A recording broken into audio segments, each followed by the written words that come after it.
Isang mapagpalang umaga sa inyo guys. Time check, 8 a.m. Maaga nga pala kaming nagising ngayon kasi may mission kami. At sobrang excited na nga kami. Dahil first time namin gagawin to. Nag-prepare na nga pala ako ng sinaing. Tapos, nagluto na rin ako ng scrambled egg. At nagisa na rin ako ng corned beef. Sabay-sabay na yon.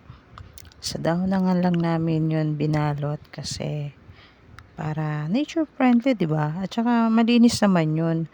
At take note naman po, yun po naman ay dinarang pa namin sa apoy yun. Yun po ang sabi ng mother namin na bago nyo lagyan ng pagkain yung daon ng saging is dadarangin mo na sa apoy. So, yun, ganun nga ang nangyari. Kaya eto na, nagbabalot na kami, nagpe-prepare na kami ng mga pagkain. Bali, ang na-prepare pa lang nga namin is mga 9 pieces lang.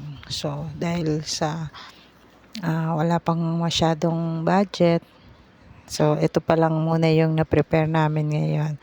So, siguro naman dun sa siyam na bibigyan namin is mabubusog sila talaga.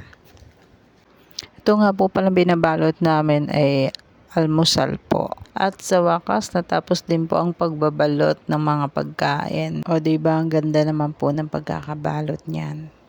At ito, ilalagay ko na rin sa bag para naka-ready na po siya pag alis namin.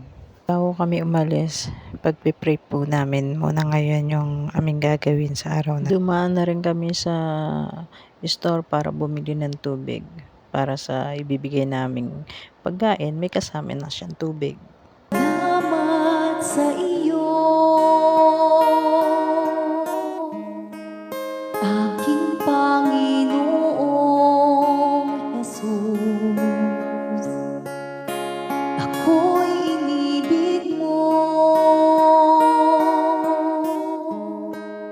at inangking lubos.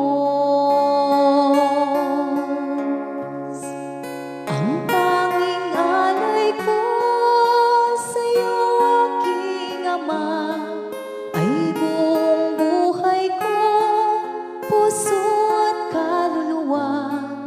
Hindi makaya na maipagkaloob, mamahaling hiyas at gintong niluko, ang aking dalangin, O Diyos, ay tanggapin.